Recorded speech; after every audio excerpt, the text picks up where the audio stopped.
Having you a fool.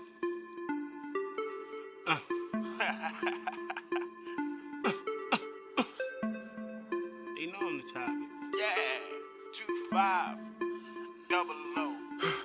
They heard I'm the topic. I keep them talking, my ears are open. I can hear what they saying. I'm feeling like Martin. I keep it stepping. I'm kicking knowledge like I'm putting out pans. Just X around it. You can tell how I'm rocking. You'll get the message. I ain't sending out spam. The streets is talking and they know that I'm popping. I'm feeling like I got the word in my hand. They heard I'm the topic. I keep them talking, my ears are open. I can hear what they saying. I'm feeling like Martin. I keep it stepping. I'm kicking knowledge like I'm putting out pans. Just X Hello, everybody, and welcome to this week's episode of Truth and Heart with Doc. Hopefully, you are doing your best as you can to stay safe and to minimize your exposure to novel coronavirus. These are unprecedented times for all of us. Let's all do our best to stay safe. If please minimize and limit your exposure to going outside. I know some of us do have to leave out for work. I thank you to our first responders, to our hospital workers on the front line, literally putting themselves at risk to save lives. And everyone else, our truckers, our logistic folks. My husband is one of them. He is out busy. Thank you for your service because you are actually helping to keep things moving. Our truckers, our transport people, thank God for you and delivering services and goods right now. And everyone else, thankfully, I've been fortunate enough to be able to remove my business operations remote in providing telehealth. But I still do have to go into my office a few times a week, so I'm extremely careful. So please, folks, do your best when you do have to go out. Please comply with social distancing recommendations and also the recommendations of our government. These folks are not playing. I cannot tell you how many news stories I'm seeing with folks who are getting arrested for hosting events and gatherings of more than 10 or 20 people. Now is not the time, folks. Please, I don't want you to get sick. You don't want you to get sick, and God forbid you unnecessarily expose somebody else to this virus and get them sick. Even governors, and especially in the surrounding areas of New York, I've been reading articles as well. They are putting measures in place to curb the number of scared New Yorkers who are trying to leave the area to go other places where they're that are not as heavily hit by this virus. Please, folks, I know it's scary, but God forbid you get somebody else sick, and God forbid you unnecessarily expose or put a whole community at risk. So please do your best, protect yourself, and in protecting yourself, that also helps to protect others. All right, folks, so let's get started with this week's episode. Doc's got something to say. So, about a week ago, there was this video that has gone viral with R&B singer Summer Walker and her producer boyfriend, London, on the track.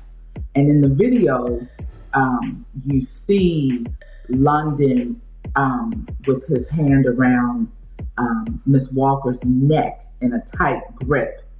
And I guess initially this was meant to be funny, maybe, I don't know, or a joke. And she says to him, "Stop it. It hurts. It's supposed to be sexy. It hurts." London on the track refused to take his hand off of her until she says she loves him. And even after she said it, he still didn't immediately loosen his grip around her neck. And so I've been reading some of the comments about folks who were equally as concerned and bothered by what we've seen. And one of the comments, Mr. Ronald Isley himself weighed in and he said, She didn't look comfortable getting choked, but maybe that's her thing. I do know some folks are into S&M. I get that, and sometimes some folks may like pain. I've read literature and I've studied on how sometimes that pain can heighten certain experiences during romantic, erotic interactions between partners. But this right here looked like it was something else to me.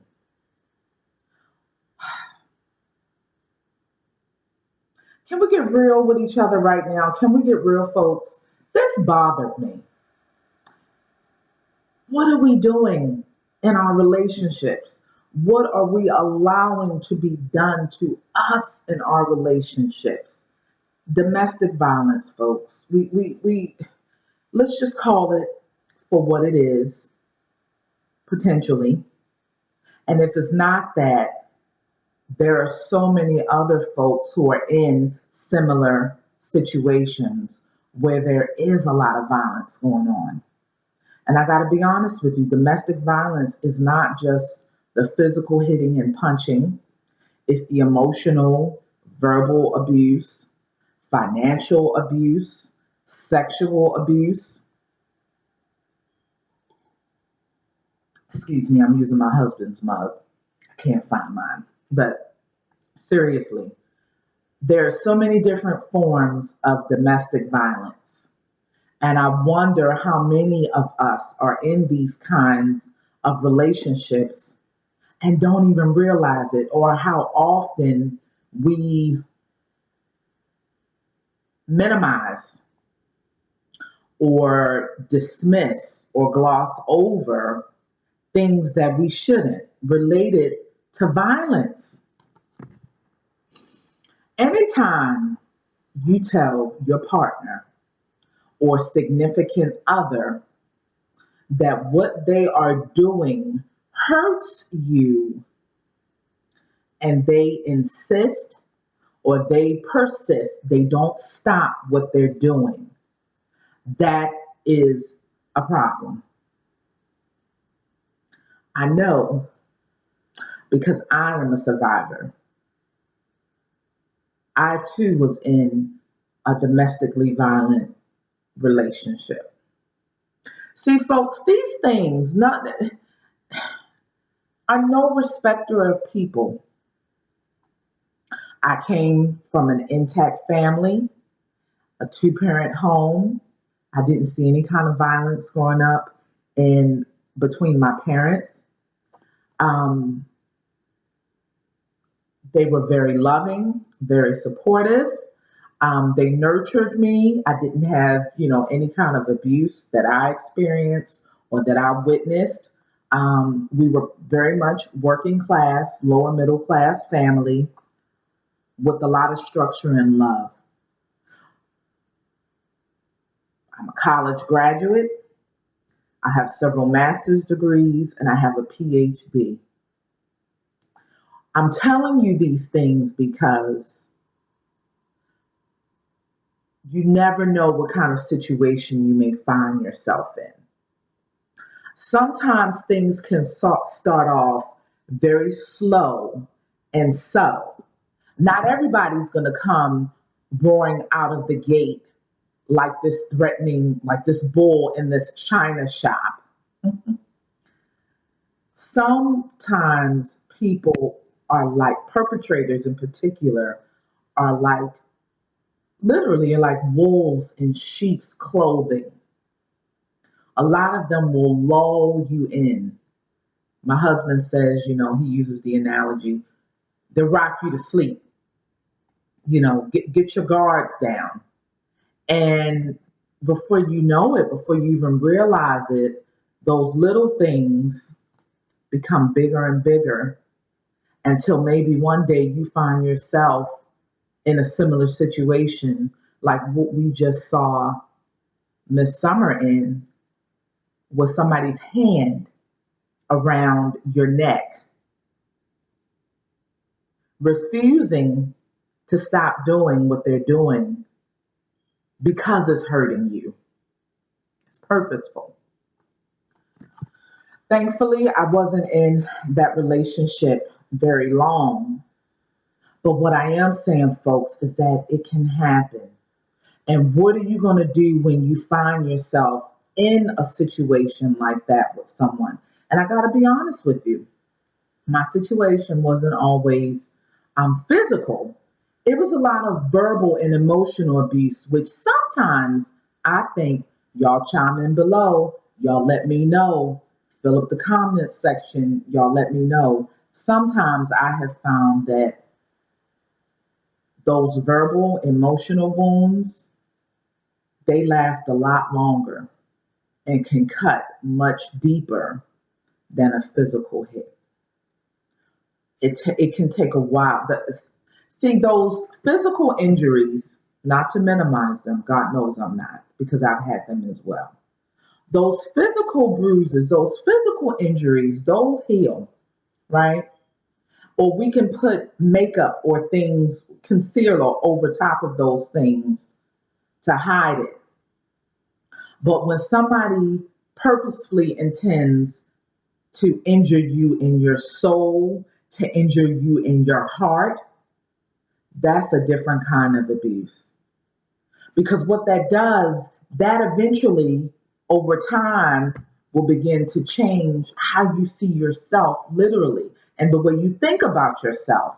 That is the purpose of the abuse. The abuse that I endured, I'm sure some of you can relate to this, was financial, the withholding of money. It was also sexual at times, the withholding of sex. And so when we talk about domestic violence, I'm going through these different forms of violence and manipulation that people use to control, to subjugate, to dominate, to repress, to oppress, right? Because that's the end result, folks. Control, manipulation, repression, oppression, right? And so be careful. For those of you who are finding yourselves in situations similar to Miss Walker's, what we've seen, because I'm going to call it domestically violent. I didn't like it. He knew that that was hurting her, but he persisted. And the cherry on top, or the icing on the cake, was for her to do something that he wanted her to do in order for him to stop hurting her. You get that? The dynamic, the abuse, the control, the manipulation. Thankfully, I wasn't in that abusive situation that I was in for very long. But one day, 1 hour, 1 second is too long to be in any kind of interaction where folks hurt you and where they dishonor you. And for better or for worse, where you dishonor yourself, where you allow these things to happen. So what are we doing, folks?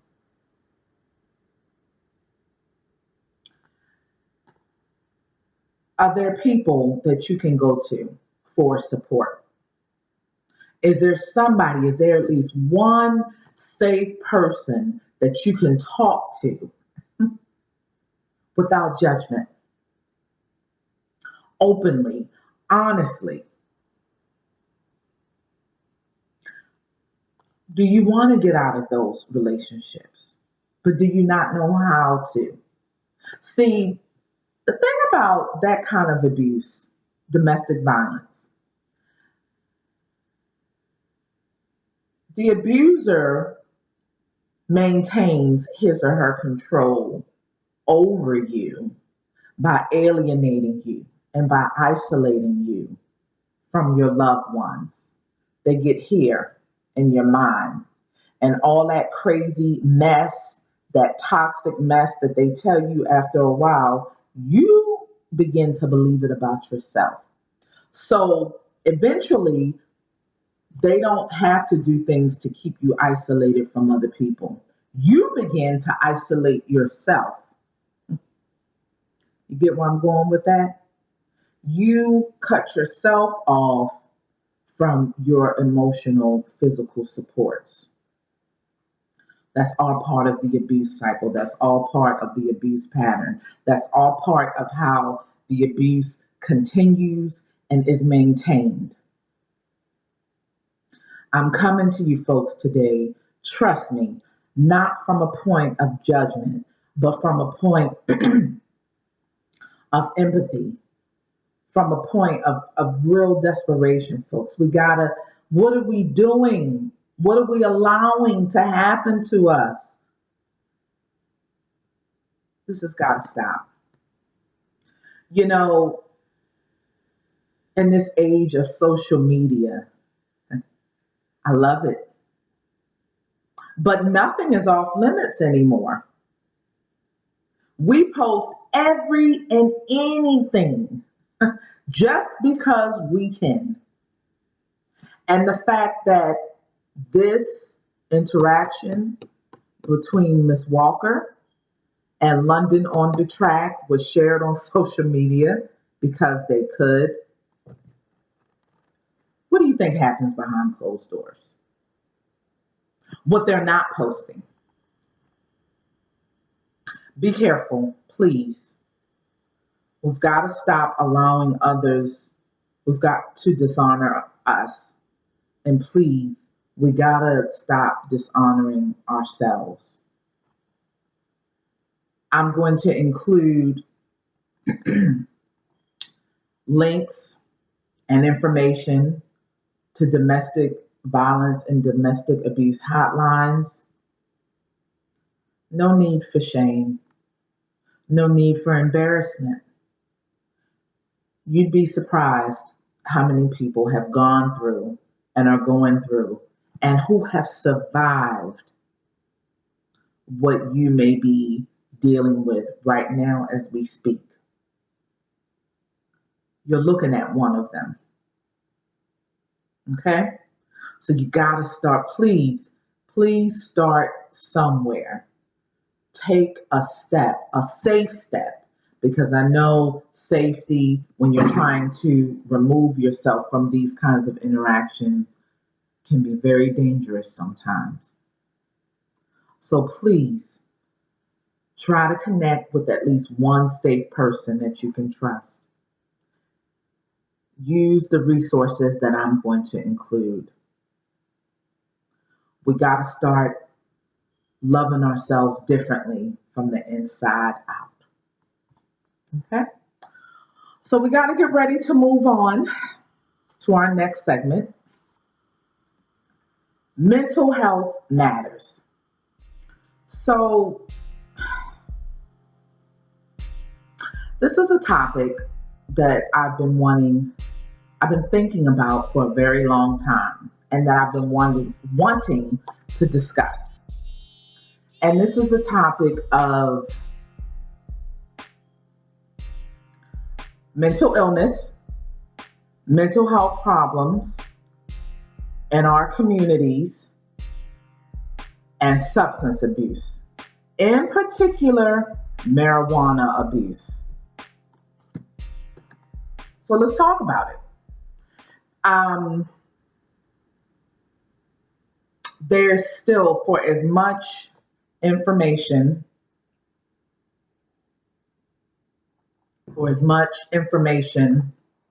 that is shared, right?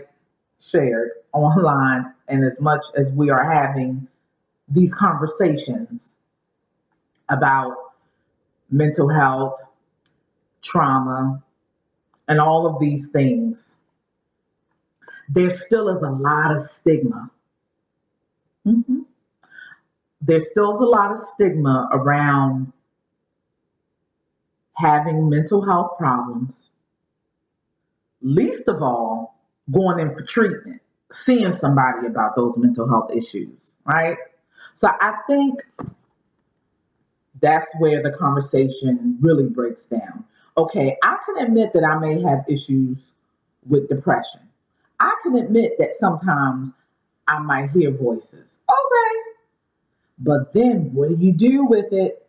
Oh, I ain't going in to see them. Them people, all they going to do is want to pump me full of medication. I don't believe that. Uh-uh.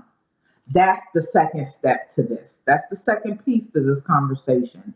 And I think that there is even more stigma around going in for treatment when you have these mental health issues that you're dealing with. And related to that, I think that many people, since they're not going in for treatment to deal with these mental health problems, they're finding other ways, looking at other means to treat their symptoms. In particular, substance abuse, in particular, marijuana use. Okay? And marijuana use has skyrocketed. For use in young adults, it's daily, if not near daily, in young adults ages between the ages of 18 and 25, in particular for young women. So we have more young folks using weed to cope, or CBD, or synthetic marijuana and any of its derivatives, and they're not getting treatment. And when we talk about in our communities of color, among African Americans, the rates are even more staggering. There's of our population for folks who have these mental health problems, almost 20% are using weed to cope. Let's talk about what's going on.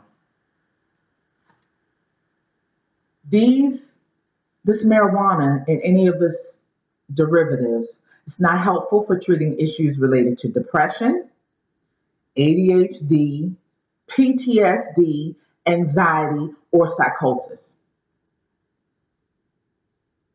So we're dealing with some heavy stuff here and here that we want a relief from, but we're not going to go in for treatment. We're going to use marijuana. Here's my concern with that. Anything that you use to relieve any kind of symptom or any kind of problem that you're dealing with, you've got to be careful that that does not become a pattern and that you don't abuse it. Just like people can be addicted to shopping, people can be addicted to sex, you can develop an addiction to marijuana. And I'm concerned because marijuana in general right now, drug use, I would say in general, tends to be so minimized and even glorified, in my opinion. We have all of these musicians, everybody's talking about weed or other things that they use. So I think the use is minimized. And then when we talk about marijuana and things like that, the use is even more minimized.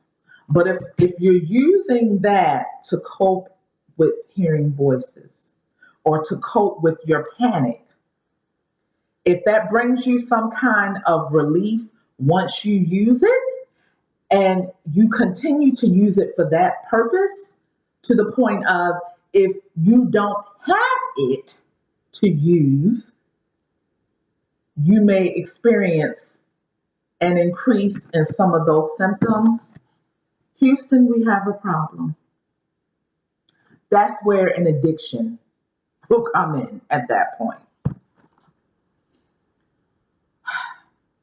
What is a reluctance?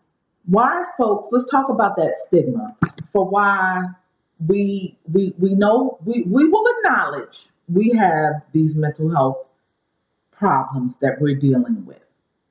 But there's still this lag and going in to see somebody about it. Let's talk about that. Do we not trust folks like me, a psychologist? Do we not trust folks like psychiatrists? Do we not trust mental health therapists, master's level clinicians? Um, I'll be honest with you. I think that sometimes some providers may be too quick to want to prescribe medication, may be too quick to want to write a prescription for a pill. There are some things, folks, in terms of what's happening in your brain.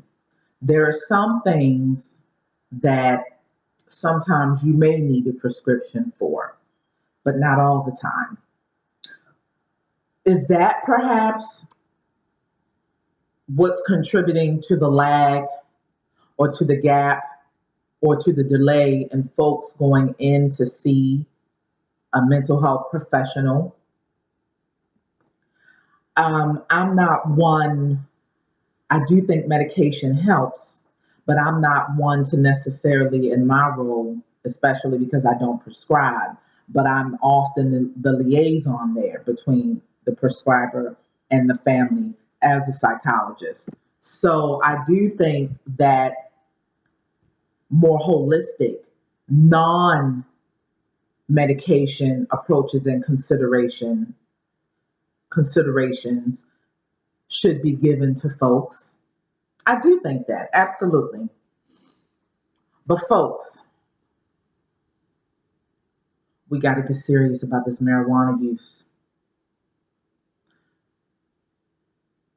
It's addiction in a lot of instances. It's addiction. We just gonna I'm gonna call it for how I see it. If you need that substance, if you use that substance every day to kind of get you right, to help you balance it out, and when you don't have it, it's hard for you to kind of balance yourself and level yourself out.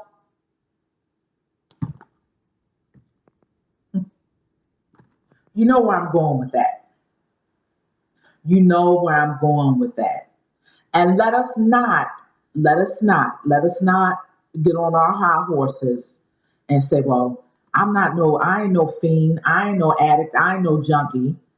Well, no, you might not be doing, heroin. You might not be smoking crack or some of that nose powder. You might not be doing that stuff. That's true. But addiction is still addiction. And there, for the grace of God, go those of us who haven't had to deal with addictions like heroin or cocaine or pills or alcohol. But don't minimize your marijuana use, because addiction is still addiction. And thank God for those of you who have overcome, who are clean and sober. Chime in below, folks. Let me know what you think. These are my thoughts, these are my opinions.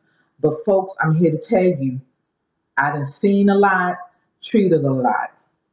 My specialty, the folks that I typically have worked with and specialize in treating since 1999, poor brown and black folks in our urban communities, in our hoods, in our jails and prisons, recommended by their parole and probation officers, recommended by their case managers and their social workers for these child welfare cases, recommended by their POs, by the judges, by the courts to come in and deal with these addiction issues, deal with this stuff that's bleeding into every other area, that's bleeding into every other aspect of our lives. We can't seem to get right because we don't know how to get right, a lot of us, until we get that little toot until we get that little whatever it is we need up in us to balance us out. That's addiction. We're going to call it, we're going to name it, we're going to speak to it for what it is. I'm tired of sugarcoating this, y'all, because we're not getting no better. We have ways to help ourselves. And don't tell me, please, miss me with I can't afford to go to treatment. I can't afford therapy. How much money do you spend on weed? Even if you're getting the hookup, do you always get the hookup? We spend our money on everything else that we consider a priority. Is it that we really don't consider our mental health a priority? Or doing things to help us? Is that what it is? To help us, really flourish and survive, or do we not want to give up our vices? Because I just ask folks, it just is what it is. Some you like getting high. Some people like it. I'm not here to judge. Trust me, I'm not here to judge. But if that's where you are, own that. Say that for what it is and stop dancing around it. If you like getting high, if you like smoking weed or whatever it is you do, say that for what it is. But I have a feeling that some of us may not like it. We are just reluctant and maybe even scared to reach out and try something different, to try other options to help ourselves, to step outside of our comfort zones. All right, folks, we got to get ready to wrap this up. Chime in below. Again, these are just my opinions. Look, I'm here so we can have a dialogue. Be respectful. We don't have to agree, but it's not what you say, it's how you say what you say.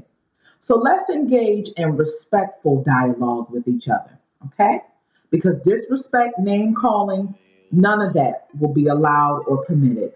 We're better than that, okay? And so we're more intelligent, we're more creative than that, we're more resourceful than that. And so chime in below in the discussions. Let me know what you think. Again, these are just my opinions. The article that I've referenced. Marijuana in any of its form is not helpful to treat any of these things, any of these mental health problems. All right, chime in below. Let me know what you think. That's it for this week's episode of Truth and Heart with Doc. Let your mind be clear and open to recognize the truth, and your heart open to receive it. Take care. See you next time. Bye-bye. I used to be thugging, I used to be stealing. I ain't selling drugs with these words, what I'm dealing. They tell me to shut up, I don't wanna stop.